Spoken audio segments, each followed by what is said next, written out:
Hello everyone, कैसे हैं बेटा आप सभी। 12th क्लास की हिस्ट्री क्लास में आप सभी का स्वागत है। जैसा कि बेटा अभी सीबीएसई ने क्लियर कर दिया है कि जो आपका फर्स्ट टर्म होगा वो 50 मार्क्स का होगा।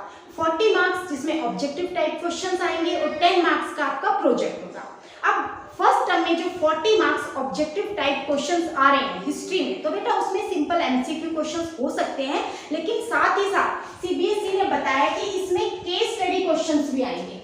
तो हम हिस्ट्री में देख रहे हैं कि हमारे जो केस स्टडी क्वेश्चंस है, एक तो वो है पिक्चर बेस्ड और दूसरा है बेटा पैराग्राफ बेस्ड। अब पिक्चर बेस्ड क्या, जैसे कि आप देख रहे हो कि फर्स्ट चैप्टर जैसे हम हड़प्पन सिविलाइजेशन पढ़ते हैं, उसके अंदर कुछ पिक्चर्स है, जैसे मदर गॉडेस की पिक्चर हो गई है, सिथाडल की पिक्चर हो गई है। तो इन पिक्चर्स को देखकर आपको उसमें से 3-4 एमसीक्यू क्वेश्चंस करने होंगे। तो बेटा अब हमें अपनी प्रैक्टिस को थोड़ा सा और आगे लेकर जाना है। तो इस बार जो हमारी तैयारी जीत की है उसमें कहीं कोई कमी ना रह जाए, इसीलिए अब हम हिस्ट्री में स्टार्ट करने जा रहे हैं बेटा पिक्चर बेस्ड क्वेश्चन, यानी जो आपके केस स्टडी वाले क्वेश्चंस हैं। तो आप इसके लिए तैयार हो। तो बेटा इसे करने से पहले आपसे फिर से रिक्वेस्ट करना चाहूंगी कि यदि आपने हमारे चैनल को अभी तक सब्सक्राइब नहीं किया है तो तुरंत सब्सक्राइब करें।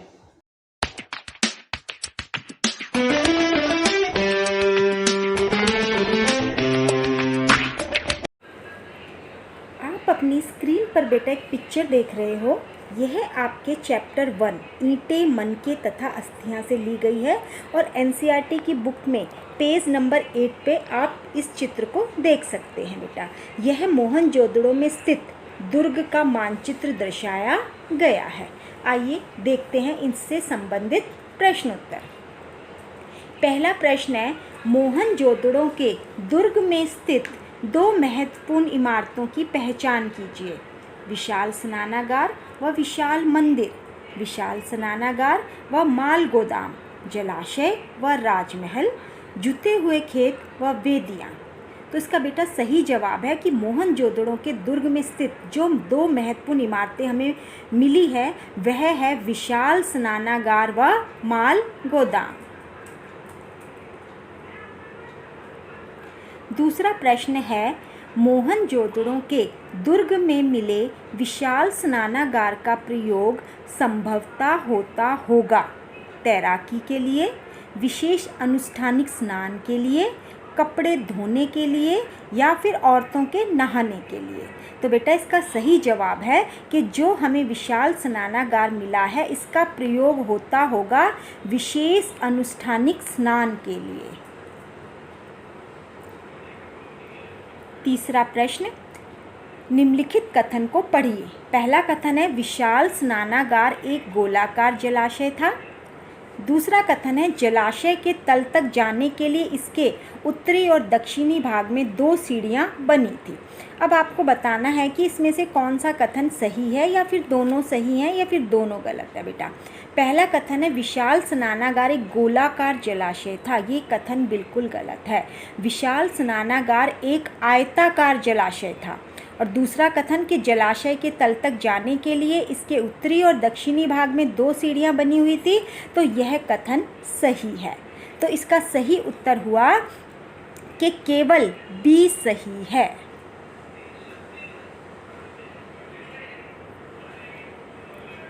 चौथा क्वेश्चन है, नीचे 2 कथन दिए गए हैं जिनमें से एक को कथन ए असर्शन के रूप में और दूसरे को कारण यानी रीज़न के रूप में दर्शाया गया है। कथन, दुर्ग छोटा लेकिन मोहनजोदड़ो की ऊंचाई पर स्थित था। रीज़न, दुर्ग पर हमें ऐसी संरचनाओं के साक्ष्य मिलते हैं जिनका प्रयोग संभवतः विशिष्ट सार्वजनिक प्रयोजनों के लिए किया जाता था। अब बेटा इन दोनों कथनों को पढ़ने के बाद हमने ये निष्कर्ष निकाला कि ये दोनों कथन सही हैं, सत्य है। कथन और कारण दोनों सही है, लेकिन कारण कथन का सही स्पष्टीकरण नहीं है क्योंकि ये 2 अलग अलग कथन हैं। तो इसका उत्तर है कथन और कारण दोनों सत्य हैं, परंतु कारण कथन का सही स्पष्टीकरण नहीं है।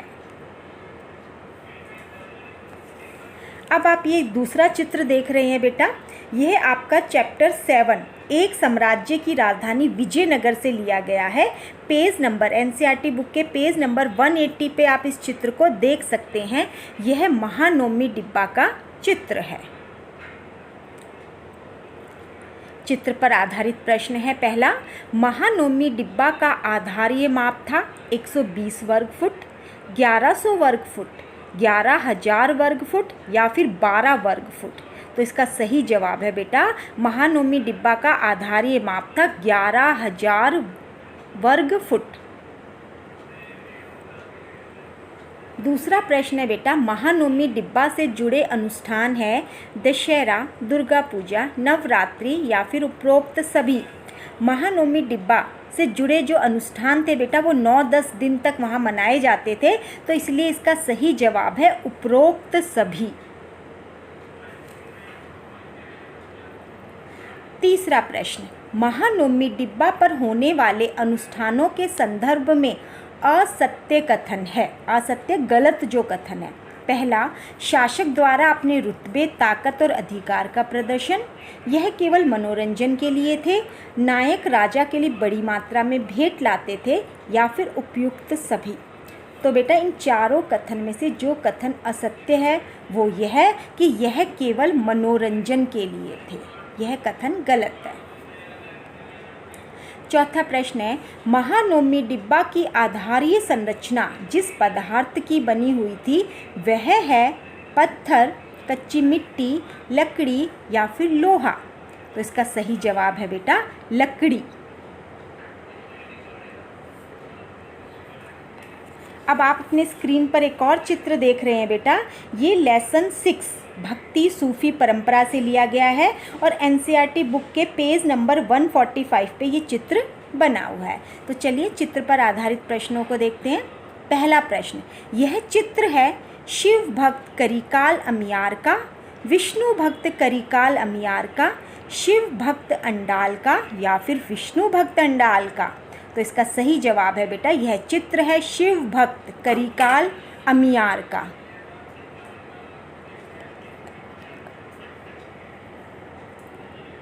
दूसरा प्रश्न, वह किस भक्ति परंपरा से थी, सगुण, निर्गुण, जैन या फिर बौद्ध। तो सही जवाब है बेटा सगुण।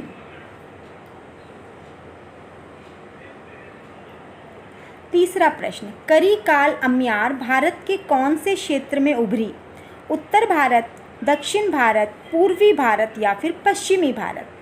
करिकाल अमियार का संबंध बेटा तमिलनाडु से था, तो इसका सही जवाब हुआ दक्षिण भारत।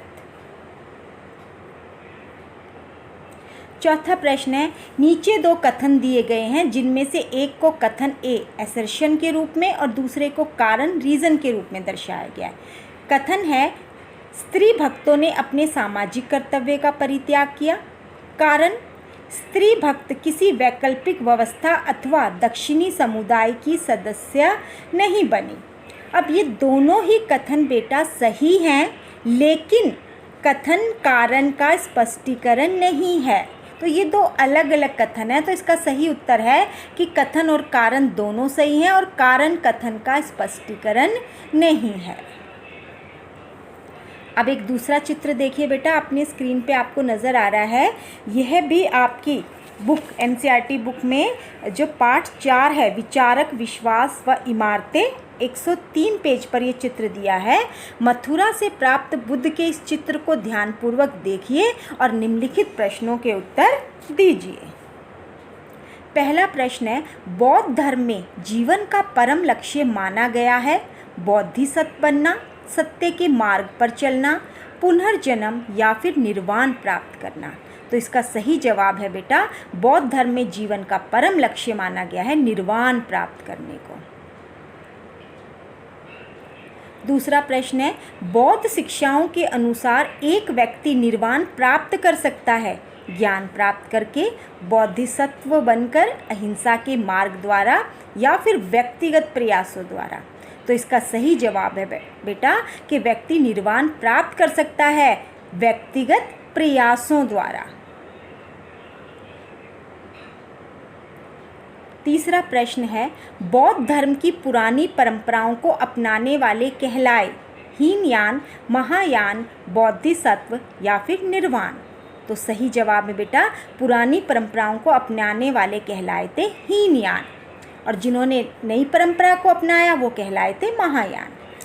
अगला क्वेश्चन है, नीचे दो कथन दिए गए हैं जिनमें से एक को कथन असर्शन के रूप में और दूसरे को कारण रीज़न के रूप में दर्शाया गया। कथन है, बुद्ध ने व्यक्तिगत प्रयास से प्रबोधन और निर्वाण प्राप्त किया। कारण है, बोधिसत्व अपने पुण्य का प्रयोग दूसरों की सहायता करने के लिए करते थे। अब ये दोनों ही कथन सही हैं, लेकिन बेटा ये कारण कथन का स्पष्टीकरण नहीं देता है। ये दो अलग अलग वाक्य हैं जो एक दूसरे से मेल नहीं खा रहे हैं। तो इसका सही जवाब है कथन और कारण दोनों सही हैं, पर कथन कारण का स्पष्टीकरण नहीं है। अब इस चित्र को देखिए बेटा, ये आपके लेसन 6 भक्ति सूफी परंपरा से लिया गया है। पेज नंबर 163 पर है ये चित्र। पहला प्रश्न है, यह मूर्ति है विष्णु की, कृष्ण की, शिव की या फिर इनमें से कोई नहीं? तो सही जवाब है बेटा, यह मूर्ति है कृष्ण की। दूसरा प्रश्न, 15वीं-16वीं शताब्दी में उत्तर भारत की सगुन भक्ति परंपरा की सबसे सुप्रसिद्ध कवित्री है अंडाल, मीराबाई, करिकाल अम्यार या फिर ललन? तो इसका सही जवाब है बेटा मीराबाई।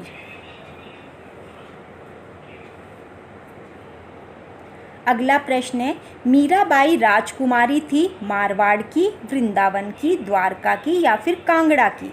तो सही जवाब है बेटा मीराबाई राजकुमारी थी मारवाड़ की।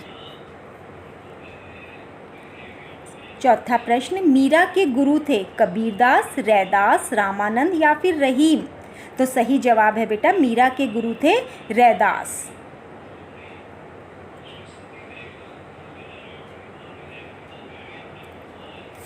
अब बेटा इस चित्र को ध्यानपूर्वक देखिए। ये आपका ये जो चित्र है ये भी आपका पार्ट 6 भक्ति सूफी परंपरा से लिया गया है और एनसीईआरटी बुक के पेज नंबर 159 पर आप इसको देख सकते हैं। तो चित्र पर आधारित प्रश्नों के उत्तर देखिए।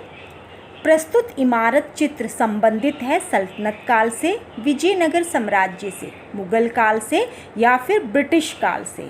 तो सही जवाब है बेटा इस इमारत चित्र का संबंध है मुगल काल से। दूसरा प्रश्न है, प्रस्तुत इमारत किसके बीच घनिष्ठ संबंधों का प्रतीक था? अलाउद्दीन खिलजी और निजामुद्दीन औलिया के बीच, चिश्तियों और मुगल राज्य के बीच, भक्ति संतों और उनके उपासक के बीच या फिर विजयनगर के राजा और उनके नायकों के बीच? तो बेटा प्रस्तुत इमारत घनिष्ठ संबंधों को दर्शाती है चिश्तियों और मुगल राज्य के बीच।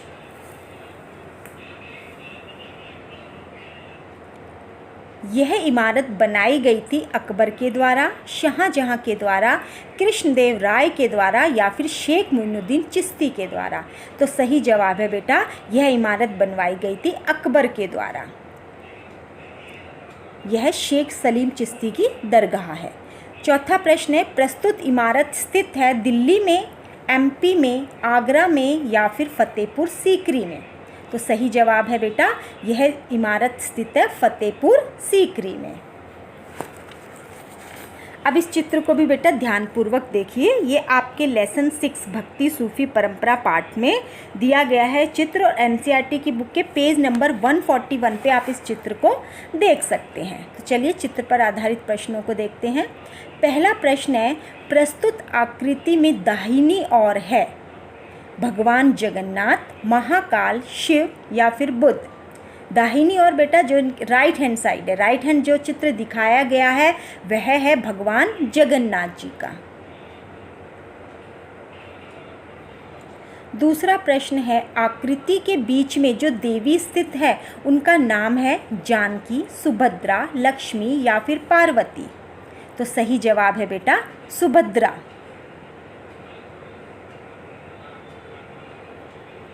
तीसरा प्रश्न है, भगवान जगन्नाथ की प्रतिमा स्थित है उज्जैन में, अयोध्या में, रामेश्वर में, पुरी में? तो सही जवाब है बेटा भगवान जगन्नाथ की प्रतिमा स्थित है उड़ीसा के पुरी में। चौथा प्रश्न है, भगवान जगन्नाथ का संबंध है ब्रह्मा से, विष्णु से, शिव से या फिर उपरोक्त सभी? तो सही जवाब है बेटा भगवान जगन्नाथ का संबंध है विष्णु से। उम्मीद करती हूँ बेटा आपको ये वीडियो पसंद आई होगी और इसी तरह के केस स्टडी क्वेश्चंस मैं आपके लिए आगे भी लेकर आती रहूँगी। तो इंतज़ार कीजिए मेरी अगली वीडियो का। धन्यवाद।